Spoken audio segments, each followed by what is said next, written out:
Hi everybody, Grace here. And today I want to talk to you about the number one tool, the number one gift, asset that you have right now within you that will help you create the success you're looking for. Okay, this tool is free. This thing is totally underused and totally underestimated. And yet this is the very thing that when I look at my own journey and I look at the journey of entrepreneurs that I've been around, interviewed, had the pleasure of working with or coaching with, it's this very thing that they've all got in common that led to their success. So what is it? It's wisdom. Wisdom is the tool that right now you're probably using very little to your advantage.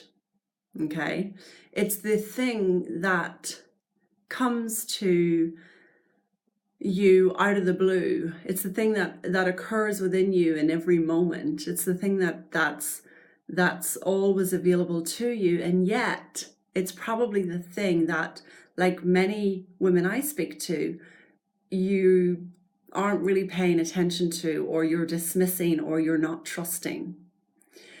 And it's totally underused, like I said, and underrated, because we've been living in a culture of you're not enough. We've been brought up in a culture and a society of the answer is outside of you. And if you add to the mix the self-help movement, the whole message in the self-help movement, it has love at its heart, but also has a very strong message of you need help, you're not enough. And everything that we are bombarded with is reminding us that we couldn't possibly, it couldn't be that easy, it couldn't be that simple. So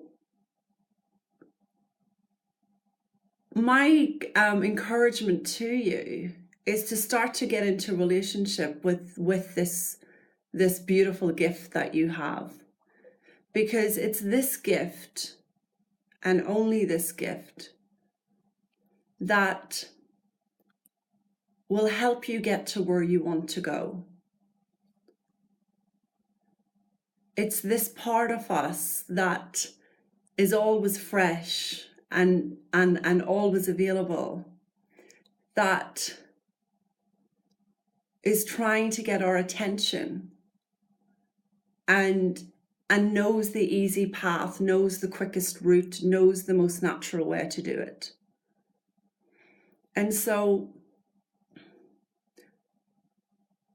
the idea is for you to just continue to get into relationship with this part of yourself, this wisdom within. And it has a very different feel. Wisdom has a very different feel to thought. Thought is noisy. Thought is crunchy at times. Thought is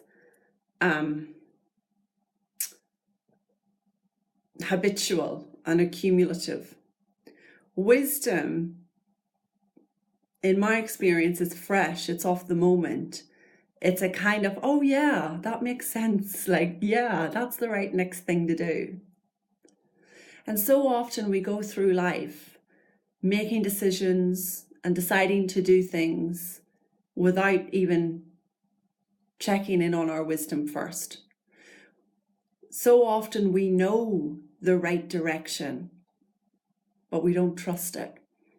And a lot of the work that we do as coaches, and certainly that I do with my clients, is not so much telling people what to do, but actually having them tap into this underused resource that knows exactly what needs to happen next, knows exactly how to get to where we want to go without the struggle. So, you know, if I look at my own journey and I look at the journey of people that I've been around, worked with, and interviewed, all on some sort of entrepreneurial path, the common theme, the common denominator that I see is I got an idea and then I ran with it. And when I say to people, tell me about where did you get the idea from? No one can ever explain where the idea came from. They just had a knowing and they trusted it enough to follow through. So the most expensive thing you could do is ignore your wisdom. And the most lucrative thing you could do is to follow your wisdom. Some people call it intuition. It's an inner knowing, inner guidance.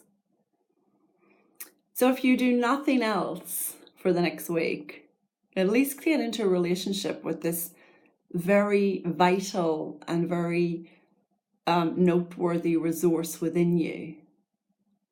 And as you begin to watch yourself cultivate that relationship and you begin to get ideas and you begin to follow through,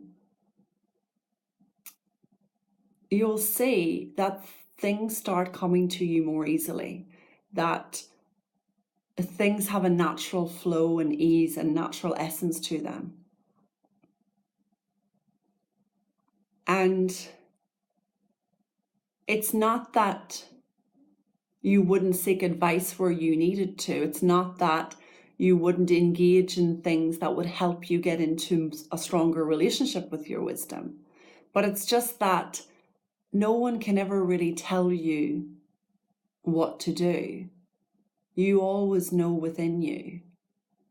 And once that noise and that insecure thinking settles down within you, you'll naturally have more of your wisdom coming through. In the meantime, do what it takes to cultivate that relationship. I personally love to use a Kundalini mantra. First thing in the morning, to go through a mantra, a sort of a meditation when I'm very noisy, if I'm very noisy, using that to access my wisdom. Asking questions like, what's my assignment for today? What's my message for the day? How would you have me make this amount of money? What avenues could I explore today? Remembering that wisdom is of the moment. It's not something that lasts 6 months at a time. It's generally off the moment. So acting on it on the moment is what's key. So I hope this has been helpful, and I hope that you will use this number one resource to success that's already within you. It's free. It's built in. Nobody can tell you anything better than what your wisdom can tell you. And I hope you'll use it too. Have a great week, ladies. Bye.